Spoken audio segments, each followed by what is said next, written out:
Welcome back to the matchup between Creo and ToD in the Consolation final of the Intel Extreme Masters Season 1, and we are on map number 2, we are on Echo Ars, and Creo is going for a Tavern Hero build here, so he's switching it up after losing map number 1. We do see the Ancient of War as the first building here by him, the Moonwell second, and ToD, the human player, he sticks with Altar first and Barracks and the farm.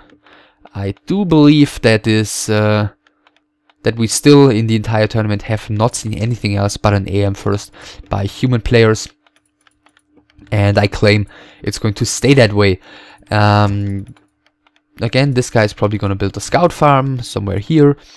Creo is going to want to add the Altar and the second Moonwell soon, and yeah, when it comes to first heroes here on Echo Ars, Tavern Heroes for the Night Elf, I guess it's one of the maps where a lot of different choices are viable.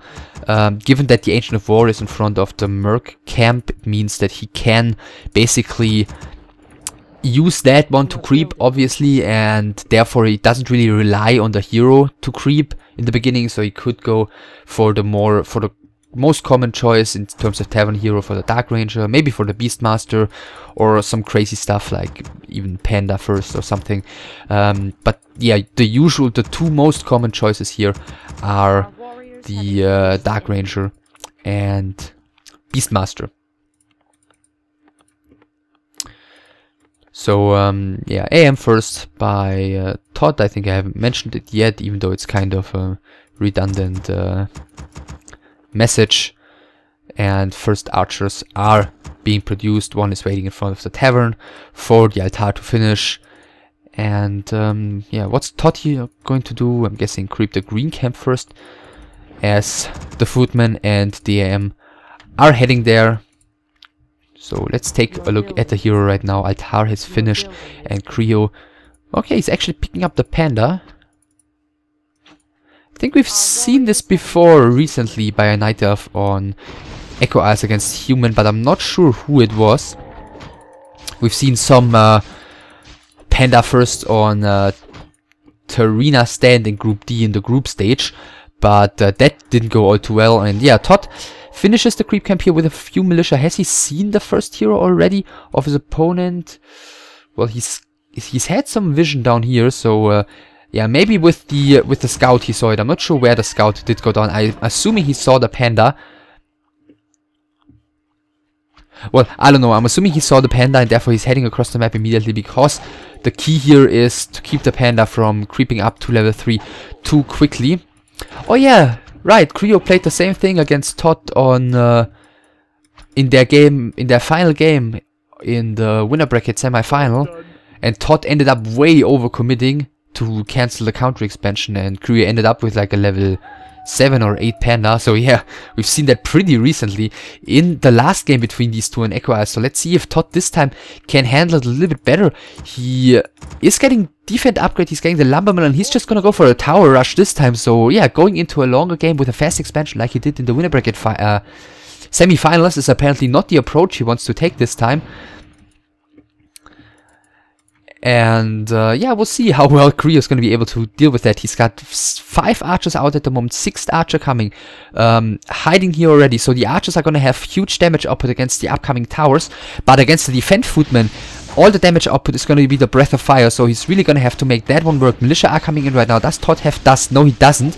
So that could definitely backfire at him if Creo manages to exploit the lack of that. So he's hiding everything for the moment. The Panda is still level 1, which is a huge weakness. As you can see, the Breath of Fire isn't doing that insanely well. The first tower is coming right now. Creo is revealing his archers again, but yeah, with a large number of defense footmen there, he's having a pretty hard time actually yeah, getting these archers to work against the towers. 3 towers are being built at the same time, a couple of detonates to get rid of one of the water elementals. The archer is hiding here in time. The problem is that these archers are totally out of position. If they were here, it would be way better for Creo, but he cannot get them there without losing at least like 2 of them.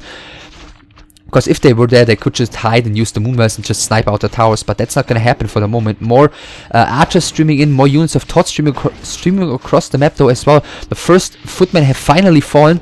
A lot of stuff for ToD is low, but even more stuff for Creo is low. The first 3 towers are being upgraded. 1 arcane tower, 2 guard towers. The panda has to use the moonwells here to get some HP and some mana back. The last breath of fire has been used for the moment. As you can see, the archer corpses start piling up here. Creo doesn't get the damage of these archers in while also keeping them alive, and all 3 towers are looking quite unchallenged at the moment. Another 2 archers are gonna fall. ToD bringing in more militia, and yeah, 1 tower might be cancelled here. The panda is already kind of in trouble. He's getting close to level 3. That could be a huge help for him, but he's gonna have to survive first, and he's actually not using the moonwell here, and he's probably going to have to town portal to the other side of the base right now, or let the panda go down, and he's calling GG rather quickly after not even 6 minutes here on map number 2 against ToD. He's dropping out of the tournament. He's 3rd ranked, which isn't exactly horrible, but I guess,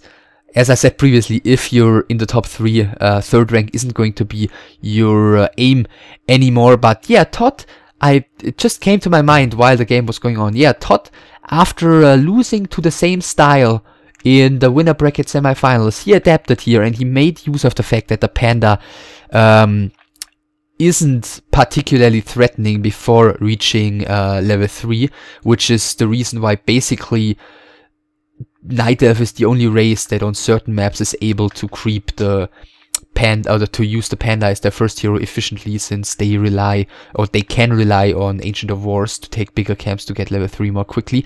But in this game, ToD didn't allow him to get there. He applied pressure immediately. He didn't even finish his green camp, or he did finish it, but not with his AM, but only with the militia. And yeah, Creo basically got nothing crapped, and the tower rush followed afterwards with the defend upgrade, which was insanely important because Creo had like 6 archers ready when the push was coming. And yeah, Creo just had them in a pretty bad position. They were cut off from his moonwells, and the defend footmen were in between the archers and the moonwells, and therefore he couldn't get there with the archers. He wasn't able to do the usual hide and cancel towers and use the moonwells game with the archers to basically delay the towers from coming up and build a larger army, which is, you know, the most common way to hold these tier 1 tower pushes. And yeah, that was enough to basically get ToD to have his first few towers up. Creo tried to cancel them, but yeah, he wasn't able to heal the archers, and therefore he lost them, and therefore ToD manages to win with this push, which means Fire is rank 4, Creo is rank 3, and the grand final will be between ToD and Hot. That's gonna be great fun to cast, I imagine. And yeah, ToD is gonna have to win 2 best of 3s in a row, since he's coming from the loser bracket, and Hot is only gonna have to win 1 of the first 2 best of 3s, since he's coming from the winner bracket and he hasn't lost the best of 3 so far. So yeah, that's just the way it works. That's the fair way, so that Hot still can also lose a best of 3 like the other players already did. And yeah, as I said, that's what we're gonna see next. Hot against ToD, the grand final of the Intel Extreme Masters Season 1. I hope you'll check that out. I hope you got some enjoyment out of this best of 3. And yeah, give a thumbs up, comment nicely, and subscribe. And till next time, bye.